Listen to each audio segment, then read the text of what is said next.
Ultralight pilots and sport pilots can't fly at night in the United States. However, most light sport aircraft powered parachutes built in the last 10 to 15 years can be flown at night. They are in fact night capable. So what is the point of having aircraft that can fly at night when most pilots can't legally fly them at night? The quick answer is that pilots can earn the privilege of flying powered parachutes at night. It's just that most don't.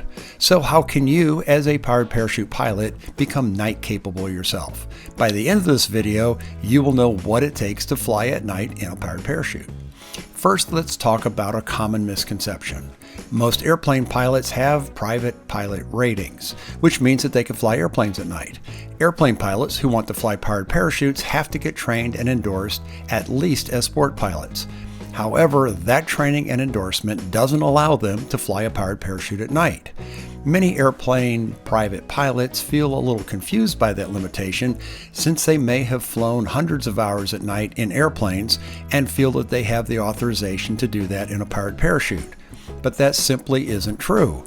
Powered parachutes are a separate category of aircraft. In order to fly a powered parachute at night, you must have a private pilot rating specifically for powered parachutes. So let's talk about that. There are at least 3 steps to becoming night capable. The easy step is making sure that your powered parachute is night capable. All that means is that the powered parachute is N-numbered and has certain lighting and equipment. Many powered parachutes already have a lot of this equipment installed if they are a modern light sport aircraft. The 2 major pieces of equipment is a strobe and position lighting. The next step is for you to get a third-class medical. Ultralight pilots and light sport pilots don't need third-class medicals, but you will need a third-class medical to exercise the night flying privileges of a private pilot rating. If you don't believe that you will pass a third-class medical, you should probably abandon your hope to fly at night. Well, at least for now.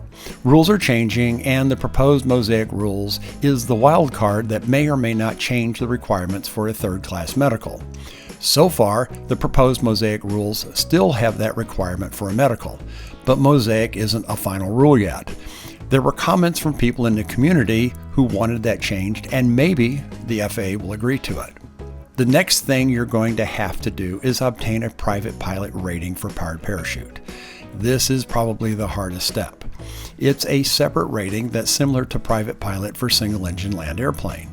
Most people don't obtain a private pilot rating because it is a lot more work than obtaining a sport pilot rating. Ironically, this is especially true for airplane private pilots. It's not because the FAA requires more from airplane private pilots transitioning to private pilot powered parachute. Rather, it's because the FAA makes it a lot easier for airplane pilots to become powered parachute sport pilots. An airplane pilot doesn't have any minimum training hours, cross-country requirements, or flight operations needed to become a powered parachute sport pilot. But a private pilot rating is a whole different thing. The rules and requirements are pretty much the same for both non-pilots and existing private pilots if they want to jump into a new category as a private pilot. There are more flight hours, longer cross-country flights, and specific night training needed to become a private pilot. There is even a separate knowledge test for powered parachute private pilot. And that is the main break that existing private pilots get. At least they don't have to take another knowledge test. Here are the key things that have to happen in order to obtain a private pilot rating. You have to fly more. You have to know more. And finally, you have to find specific instructors and flight examiners that have the rating themselves in order to be recommended for and get a check ride for the rating. That is sometimes the hardest part of all. Not all powered parachute certified flight instructors or examiners are private pilot powered parachute rating holders themselves. But none of this is impossible, just inconvenient. Easy Flight has a program for pilots wanting to transition to a private pilot rating, and this includes all of the night training.